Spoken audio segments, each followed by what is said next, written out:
Hello, hello, hello. Hi, hi, hi. Hope you're well.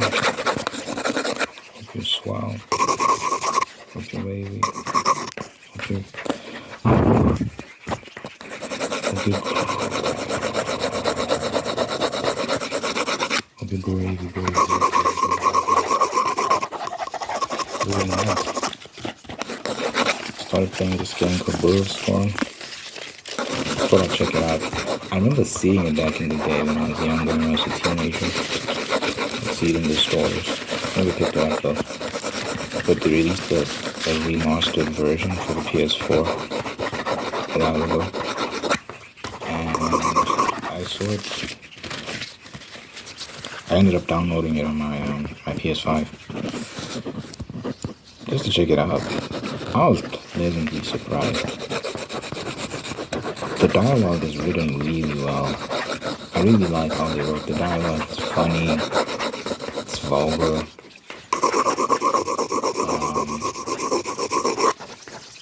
It has the right amount of substance, emotional depth. The voice acting is top tier. Really good voice acting. The gameplay is fun too. It's fun. I love the UI when you shoot enemies. It's a first-person shooter, but it's like a story-based game, and I'm loving the story as well. It's simple, but pretty engaging. Basically, you're a bunch of mercenaries that work for this guy, and you find out he's had you assassinating innocent people. So you crash out, you go for revenge. That's basically the story. It's very interesting. I just love, like I said, I love the combat and how the UI kind of interfaces with that. And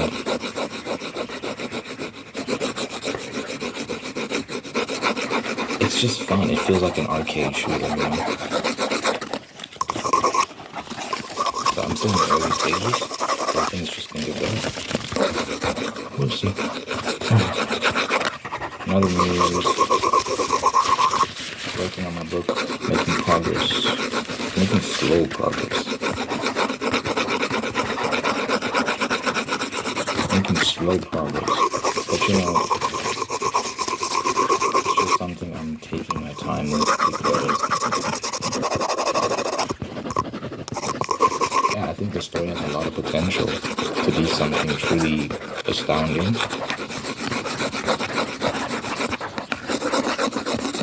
And you want to be, look, I want to be careful not to overhype things, whatnot. You know, that's a risk I can run. But I'm also just being honest about how I feel. I genuinely feel like this is something amazing. And there's always the slight creeping fear that maybe I'm overestimating this, but I'm mostly confident that this is genuinely a fascinating story, an entertaining story, action-packed. I think people will be engaged.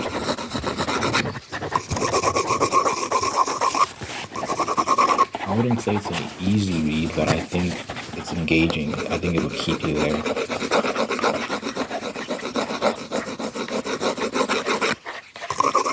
One thing I tried my best to avoid is getting too bogged down in detail.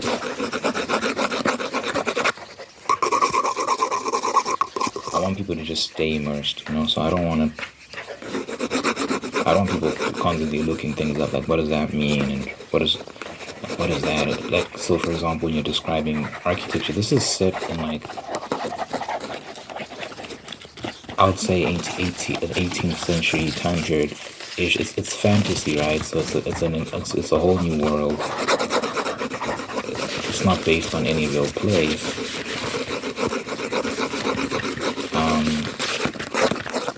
But it borrows from a lot of these real places.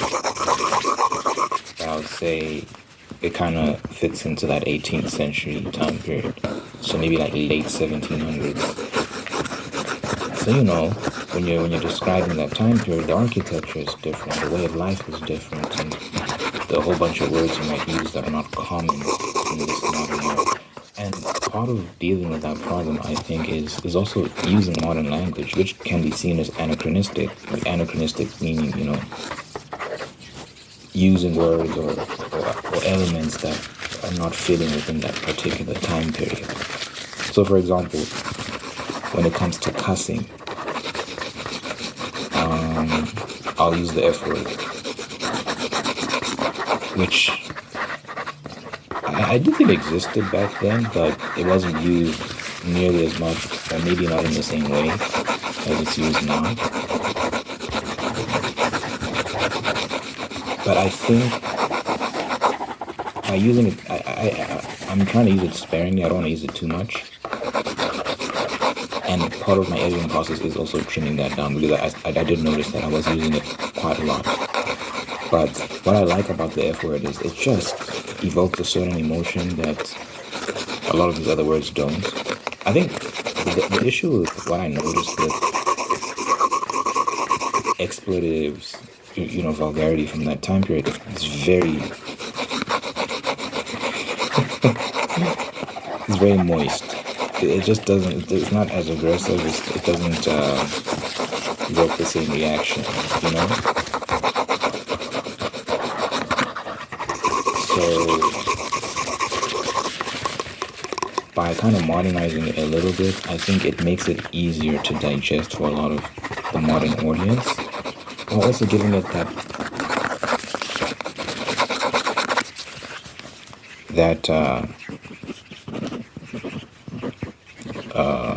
extra bit of aggression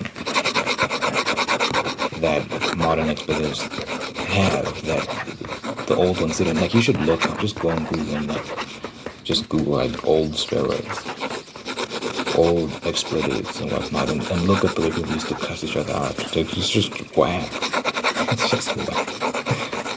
You'd be like, oh man, I don't know. Maybe people would look back at this time period and be like, the way they used to cuss is like, I don't know. But yeah, part of what I'm trying to do is make it easy in the sense that, easy to read in the sense that you know what I'm talking about, and you're not constantly having to look words up and get pulled out of it. But it's also challenging in many ways, because you are describing a different time period, and also there are a lot of philosophical themes that I explore. So there's that. I think you'll be using your brain here and there to answer tough questions, and questions that will be posed by the characters when they're going through certain things.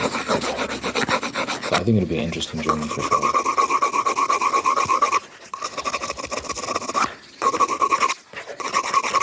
But yeah,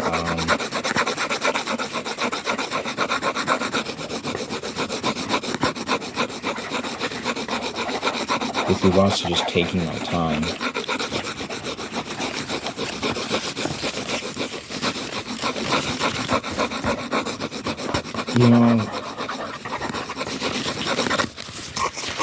I always think about like how I want this to do well, how I want this to reach a wide audience, that sort of stuff.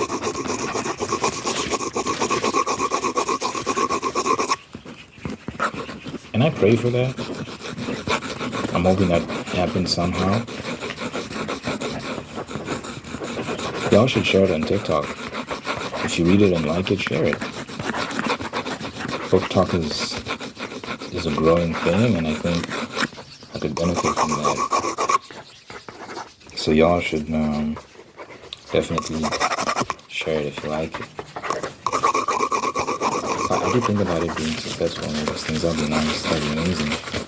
But more than anything, I'll be grateful just to finish it, man. Just to have it done and out, and knowing that I did my best and that it's a complete work. And I really did the work to make it a polished, well-written novel. And I can always be proud of it, I can always be proud of what I've done. 50 years from now, I can look back at that and go, that's a good book. in order to achieve something, like you have to take time and you have to make sure that you're not cutting corners, that putting your best foot forward. So it'll take as much time as it needs to. I'm hoping I can write one more book before the year ends. We'll see. But I'm moving at such a slow rate right now. I don't know if I'll be able to write another one this year. I don't think this is going to take me until the end of the year to finish editing the book I'm editing right now. But, the more time I take on this, the less time I have for the next book. I think I don't know if it's a mistake necessarily that I made with this book, but one thing I've noticed is that by the end I'd improved. Like I'd picked up new skills, new techniques. For example, engaging senses, so describing what the characters are seeing, hearing, smelling, feeling, so on and so forth when I'm like setting up the scene and whatnot. Adding atmospheric details, adding details between dialogue to add more action into dialogue so that it feels more dynamic and it improves the flow and the pacing of dialogue scenes, stuff like that. These are things that I learned towards the end of the novel as I was writing, and so now when I go back I see that a lot of the characters are missing, and it requires me to either add these details or just straight up rewrite chapters, which is, these chapters are long, guys. Some of these chapters are like 10,000 words. So, the base is there, but I'm required to structure things, rewrite segments, all that sort of stuff. And that's why it's taking so long. So, with the next book, I want to avoid that. I think with the next book, it won't take as long as this first one took to write, just because I've learned so much, and I wouldn't say it was a mistake. I just didn't know. I just didn't have the skill set. But I have the skill set now, and I'll probably pick up new ones when I'm writing this next book. But I think it'll go a lot faster. I think the editing process for the next book will be much easier. Right now, there's a lot of rewriting. A lot. I don't think there'll be as much rewriting in the next book. Maybe there might be some, but I think as I write each book, as I knock one out of the park, and next one, it's going to get easier and easier and easier, and I'm just going to get more rapid with it.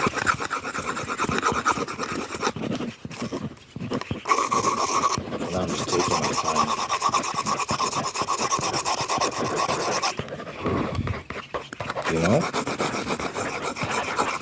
Just taking my time.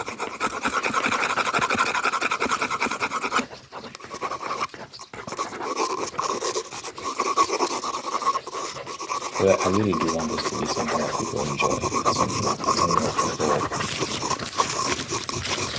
can read and reread, and you learn new things on the second time around. And part of that is including these philosophical elements, right? So that you can look at things from different perspectives, and maybe you walk away, like after your second read, you walk away with a different opinion on things.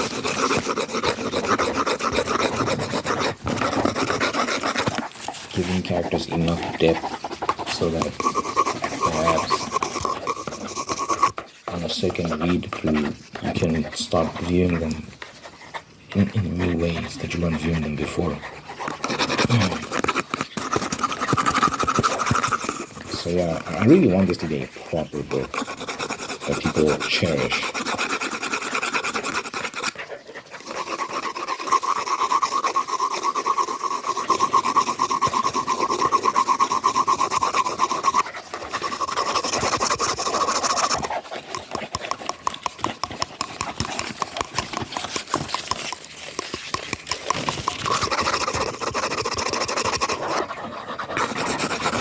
Stay tuned for that.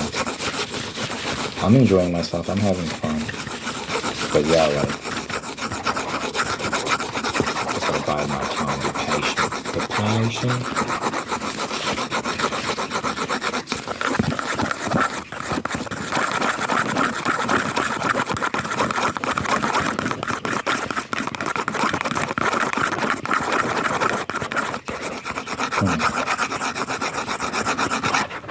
watched a video about this country called Oman. It's in the Middle East. The Middle East gets a bad rap, man. I think there's a lot of beautiful countries in the Middle East. I think there are some really nice countries. Oman is one of them. You know, all these UAE cities like Dubai and Qatar. Is Qatar a city or a country? Because the UAE is a country, and Dubai would be a city. Abu Dhabi would be a city, I think. And whatever else. I don't know.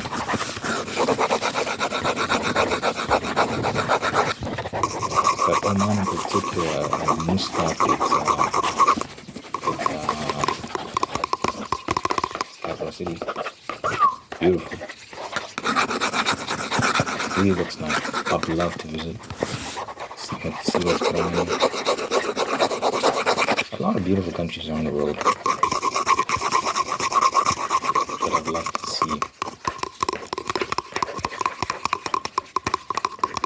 see. You know, I think about when you have a family, it'd be so dope to have holiday homes and stuff like that. So I watch a lot of videos like this. People are traveling, a lot of like videos exploring like luxury properties and stuff like that, just to see how the other side lives. And the thing that some of these wealthy folks do is they'll have a house in some country, whether it's in some nice place in the Middle East or in Europe or in Western or Eastern Europe or wherever, and they just spend a particular time of the year in that place and then they move. And if it's winter, for example, and you don't like the winters in the country that you're based in, you can say we're spending winter in this other, or it won't be winter where you're moving, it'll probably be summer or whatever season. And you can be like, let's move over there and stay there for the next 4 months because it'll be warm over there. And then when we're done, we can move there, and then when we're done there, we can move here, and so on and so forth. It's crazy. It's insane. It's such a fancy way to live.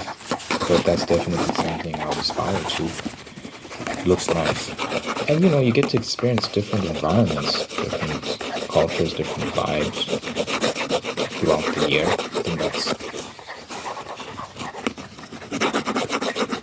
I think that's amazing.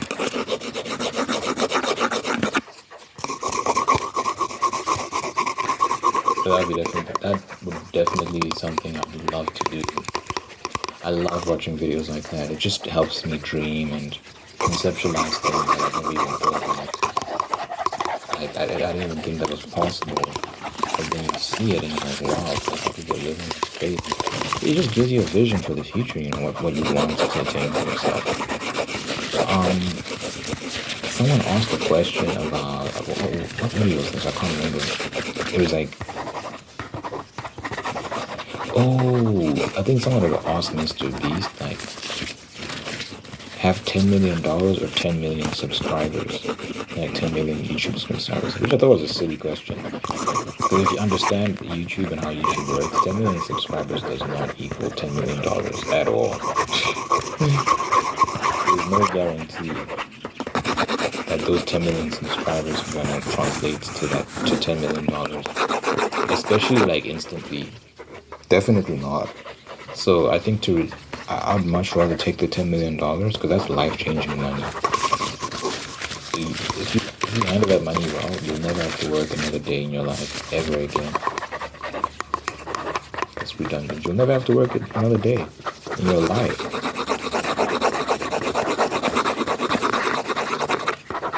So give me the 10 million, man. Easy. It's not even a question. $10 million. Because subscribers, the thing about the subscriber thing is that there's no guarantee they won't watch your videos at all. There's no guarantee of that. And 1%, so you're not going to get all 10 million to watch your videos. That's like, get that out of here. So what percentage of that 10 million subscribers is actually going to be engaging with your content regularly? Because that's going to determine how much you're making. You could get sponsorships and stuff like that. Having 10 million subscribers is a big flex. It can attract a lot of attention for sure. But it's a gamble. It's a risk, especially for the average person. So on that video I watched where they asked us to be 10 million subscribers or $10 million, some people in the comments are like, I don't even like being famous anyway. Having 10 million subscribers does not automatically mean you're going to be famous. There's a lot of channels with lots of subscribers and that you've never heard of the person. So it's not even like fame necessarily. It depends on how you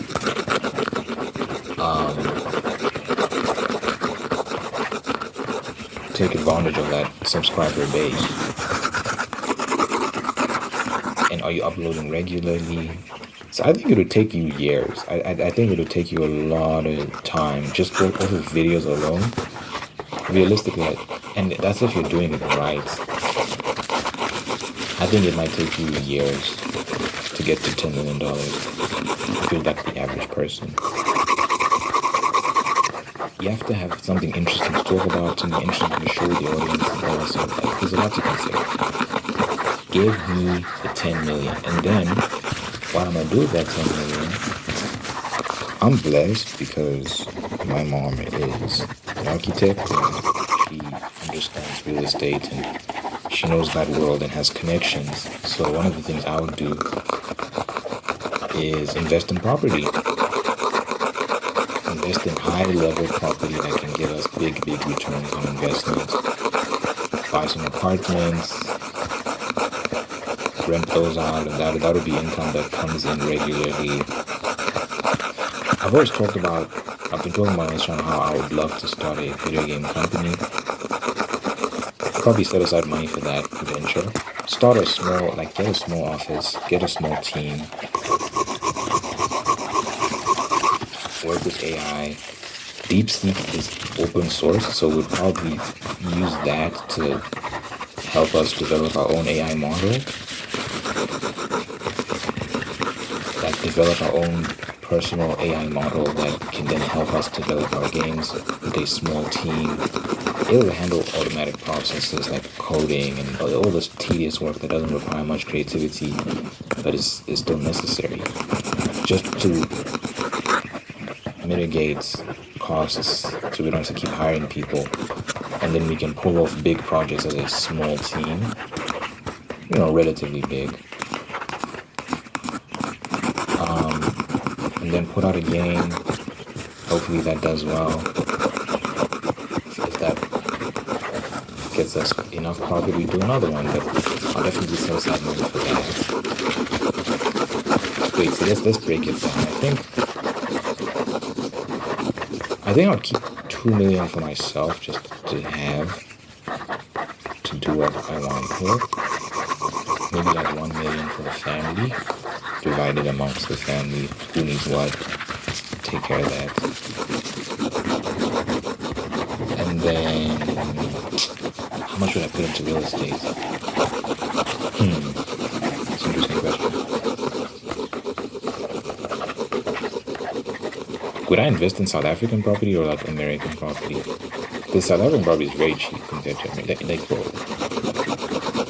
$2 million would go a long way in South Africa.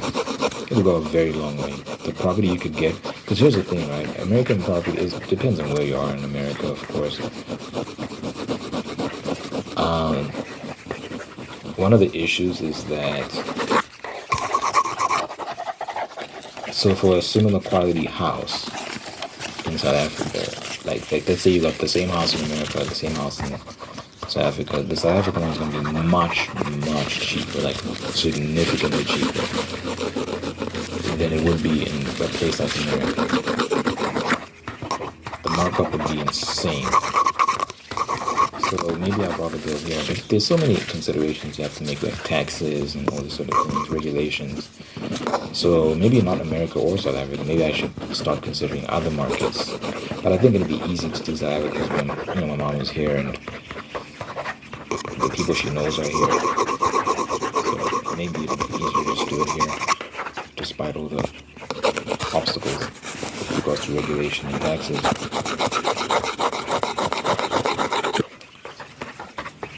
But maybe like 2 million for real estate, 2, 3 million, and then I'd use the rest for that company I talked about, setting up a video game company.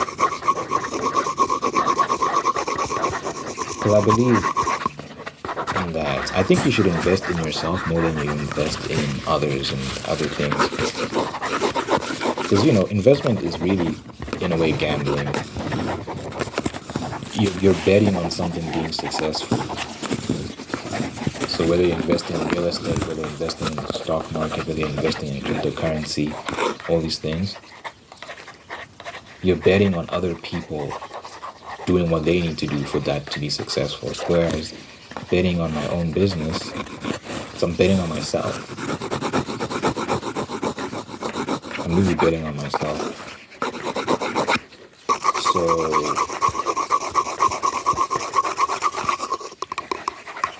I think I'd take, so 3 million has gone to like myself and family. Maybe I'll say 3 million for real estate, and that leaves me with 4 million for the company. 4 million is a lot. If you use it efficiently,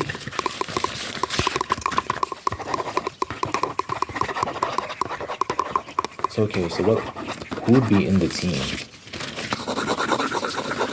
Well, how big would the team be if you have a team of developers?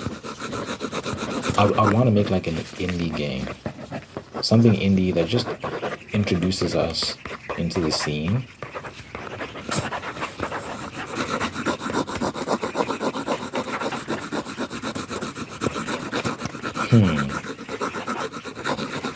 Would it? How ambitious would it be? You don't want to bite off too much.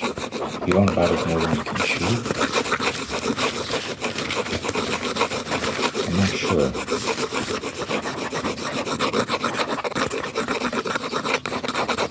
What sort of game? It can't be too ambitious. It can't be like a AAA action game, something like that. So we're just getting in. There's also like you have to consider you've never done this before. You want something manageable, and you just do that really, really well, and hope you get success from that. So maybe you can make like a platformer or something along those lines, or a good side scroller with a good story. So maybe I'd make like a good beat 'em up side scroller game with a good story and a nice cast of characters, and it's really fun. Something akin to like a Scott Pilgrim, just in terms of that style of gameplay. And you just give it like a sick story. Hire a team of like 10 really talented people. Maybe I set aside 2 million. And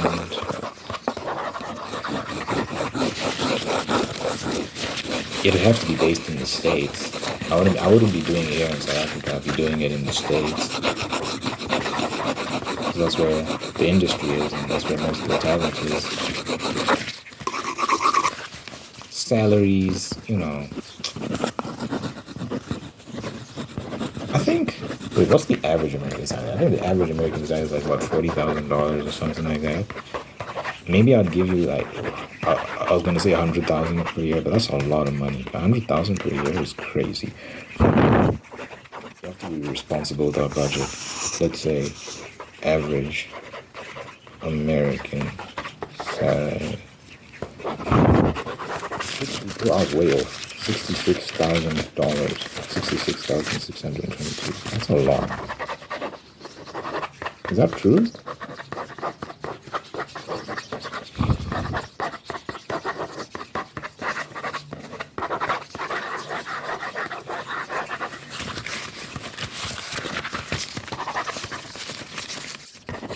Crazy. I'd say 70 to 80,000 for like the top talent. Maybe 80,000 for like the top. Maybe 100,000 for the top talent. But not everyone's gonna get 100,000 per year. Obviously not. But you want to pay them well so that they do a good job.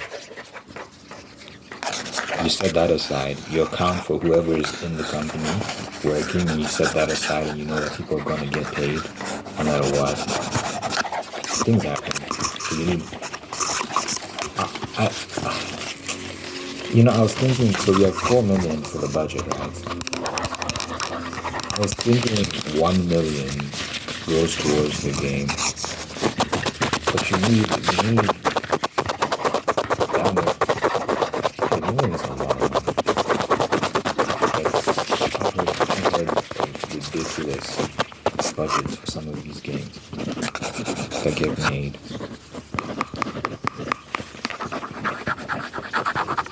I've heard of people spending 10 million, but yeah, we're not spending 10 million. That's absolutely absurd.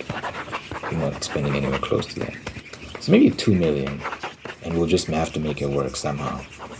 We'll have to make that 2 million stretch. I think we can. I think we can make it work. And then an extra 2 million. That remaining 2 million is like rainy day, like if something happens. But ideally, it's like we can use it for the next project. If we were blessed and we make profit, we can use the remaining 2 million, like that extra 2 million, to add to those profits to make an even bigger, even better game. I would not want to use the whole 4 million. I want to use as little of that 4 million as possible.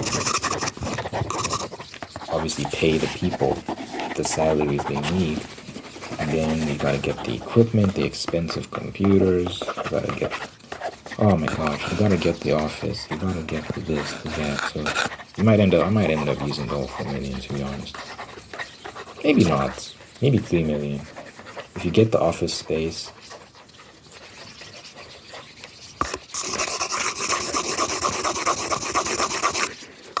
The employees, the equipment.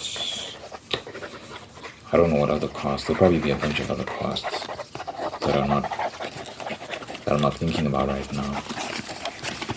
But it'd have to be a reasonably sized game. Like it can't be too ambitious for a $4 million project.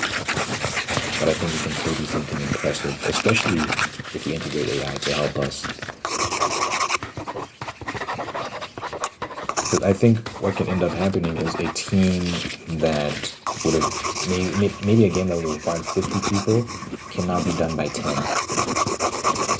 because of AI's assistance.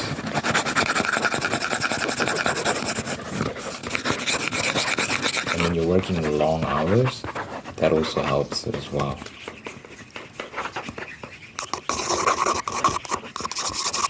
I think we can make it work. Anyway, so that's what I'll do with my 10 million. Spend like 3 on real estate, so we can keep getting money, so I can keep generating revenue from that. Spend 3 on myself and the family. Spend the remaining 4 on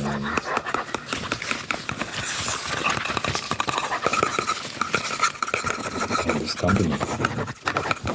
Just make something amazing. Hopefully it makes profit. Hopefully. And that can lead to bigger and bigger things. What would you do if you had $10 million? Invest in crypto? Invest in the stock market? You have to invest, right? You can't just blow it all. You know? You have to invest the money so that you can stay rich. I don't even know if the way I'm spending it is the right way, but it's just off the top of my head, that's how I'd spend it. Some real estate and then a company. And then I keep the rest to myself and see what I do with it. Let's all keep about 3 million. See what I do. 1 million goes to family, so 2 million to me. See what I do with the 2 million. Maybe I just throw that at the company as well.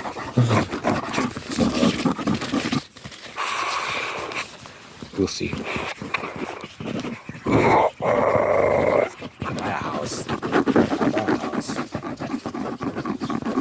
to live in. I'd have to pick a state. Wherever the company is based, of course. And you can in America you can pay anywhere from $300,000 to $1 million for like a decent house. So I'd buy a property that I can just enter. That's my home. And would that be wise? I don't know. $2 million is a lot of money now that I'm thinking about it. Because if I spend like $400,000, let's say I think I can get a really good place for $400,000. That leaves me 1.6, and